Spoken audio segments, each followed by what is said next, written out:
It says it's recommended to hike in groups of 4 or more because there's grizzly bears in the area.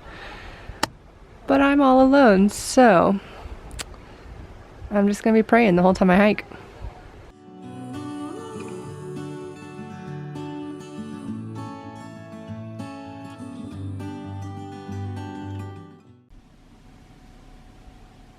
Good morning. It's day 2 in Banff and I'm back at the park and ride parking lot. I'm just having some breakfast and then I'm gonna take the shuttle over to Moraine Lake, which is supposed to be so pretty. I can't wait. I'm gonna do another kind of hard, strenuous hike today that's, I think, gonna take me like 4 to 5 hours. And I woke up this morning really sore. My legs are just like really tired from my hike yesterday.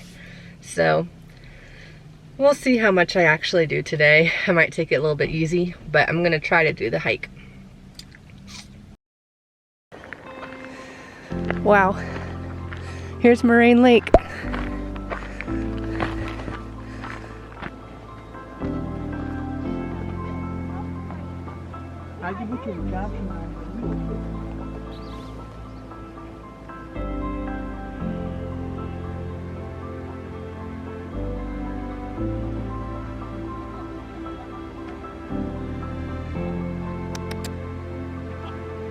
Hey!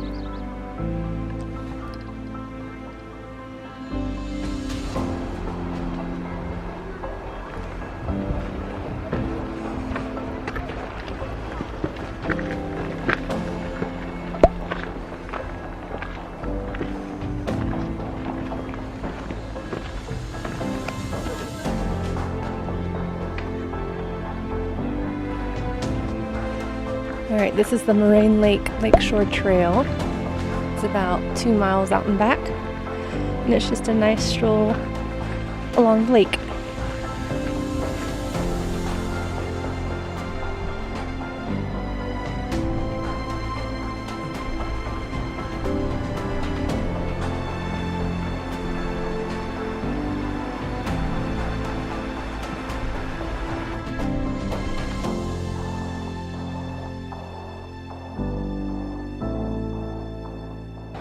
I'm telling you, someone poured icy blue Gatorade into this lake.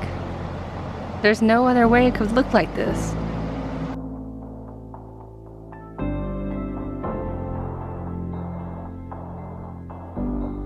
Alright, I'm gonna do the Larch Valley Trail, and it says it's recommended to hike in groups of 4 or more because there's grizzly bears in the area.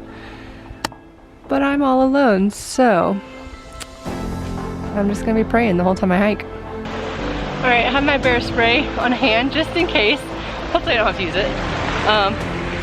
I'm also just like blasting music so that I'm making noise. I'm a little nervous that I might see a bear, but if I do, I'm just like getting the heck out of here.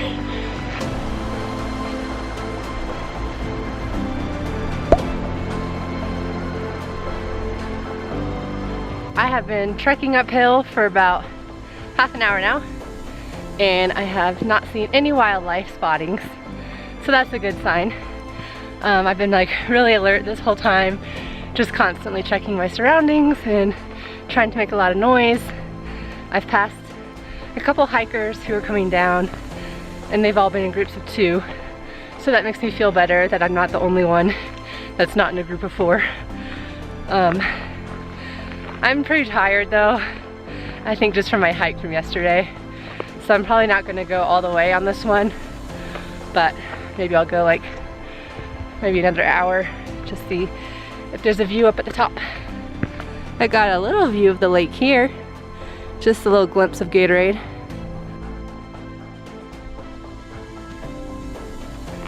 So that thing happened again where I end up walking for like an hour and a half. And at that point, I don't want to turn around because I'm like this far into it and I've already put in this much work that I'm like, might as well keep going. And now I made it into this like really pretty meadow. It's called Larch Valley. And there's some like spring flowers that are still coming up, even though there's like snow patches. And there's little chipmunks running around. It's really cute. There's a little gopher. Hey, little gopher. I heard that you're very tasty to bears. Hey, can I see your face? Okay, bye. Look at that moody fog. It's so overcast today.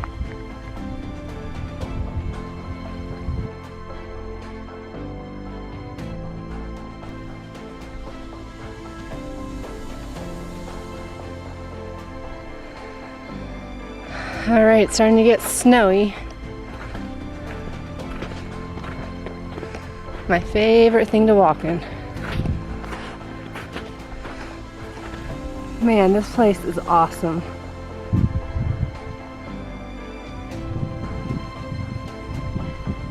Look at these mountains. I'm just surrounded.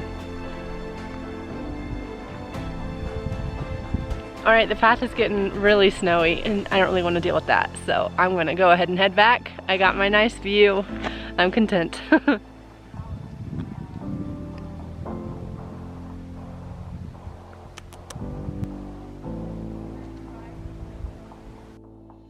Whew, man, I am exhausted. I've been sitting in the van for like 20 minutes just planning out like stuff I'm doing tomorrow. And I just got up to get something from the back of the van and I like almost collapsed because my legs were just like, they were done. So I'm about to go drive some of the Icefields Parkway, which is supposed to be one of the most beautiful scenic highways in Canada. And I'm just gonna drive like a portion of it because it's really long and gas is expensive. So I'm gonna drive it up north like half an hour and stop and see 2 lakes up there. And then I'm gonna drive back here to my campground because I'm ready to just chill and call it a day.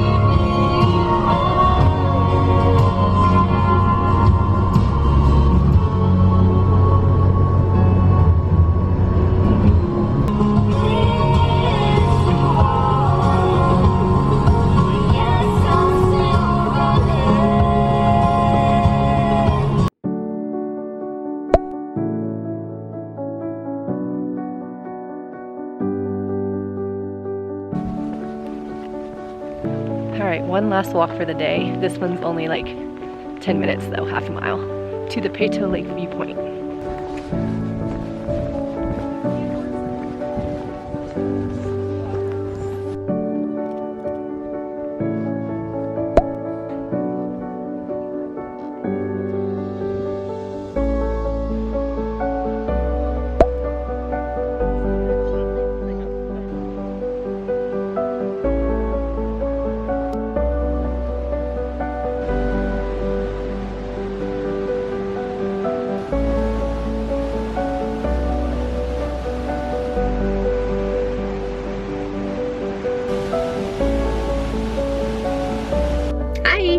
Today is my 3rd day in Banff National Park, and today I'm going to head over to the town of Banff.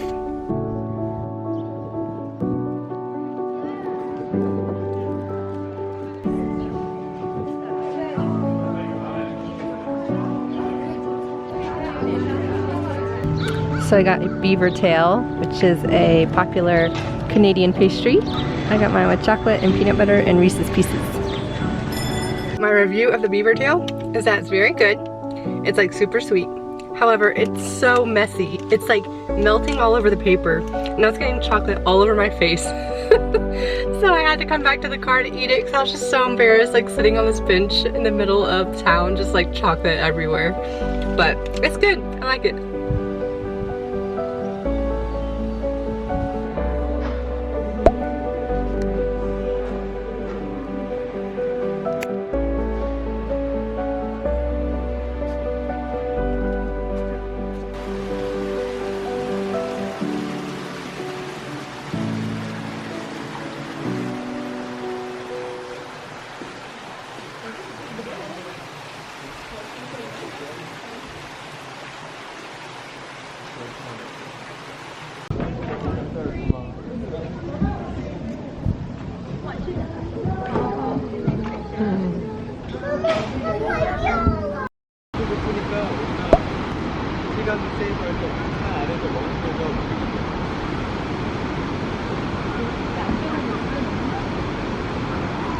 Okay, there were a lot of people around, so I felt a little silly just like talking into my camera.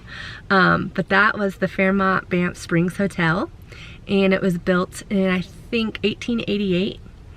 And it's supposed to just look like this huge, like, castle grand hotel. And I listened to a podcast about it on my way over here from National Park After Dark, one of my favorite podcasts. And they were talking about how it's supposedly haunted. You're allowed to actually go inside the hotel, so I'm gonna see if I can and just like look around. But people, like employees and guests alike, have shared stories of seeing this like bellhop who used to work there, and he died, and he like loved his job, and so even after death people apparently see him, and like he comes and like helps them with their luggage, and he's always really friendly, so people say he's like a nice ghost. But there's another one where this woman who was getting married that day, she ended up falling down these stairs and broke her neck and died like on her wedding day. And apparently lots of people in the hotel, people who work there, people who stay there, they claim that they see her ghost like going down the stairs of the hotel, and she's wearing her wedding dress and stuff. So whether you believe it or not, it makes for an interesting story. So I'm gonna go check out the hotel.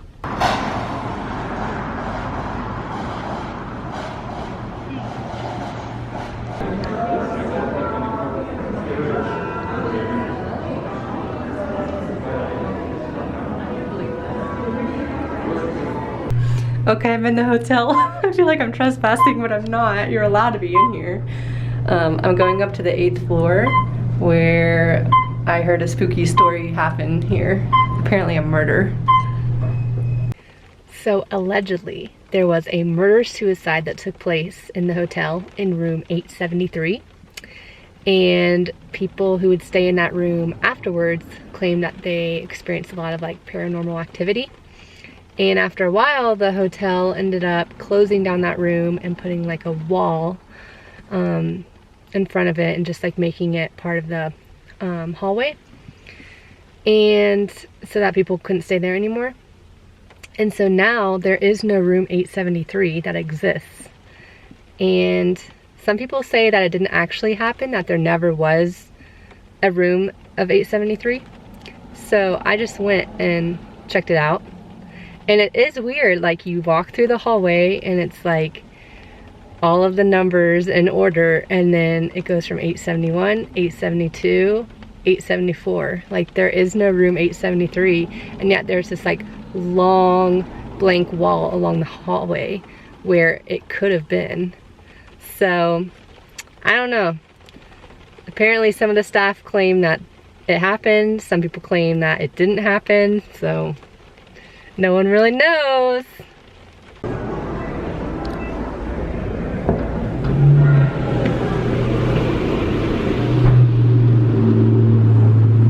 Okay, so I didn't see any ghosts, but it was still a really pretty hotel.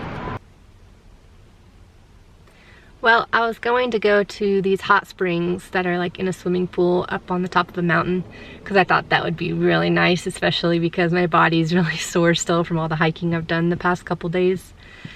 But it's raining and I don't really want to sit outside in a pool while it's raining. So I think I'm just gonna go ahead and leave Banff and head towards where I'm sleeping tonight. It's in a town called Calgary, and it's about an hour-and-a-half drive.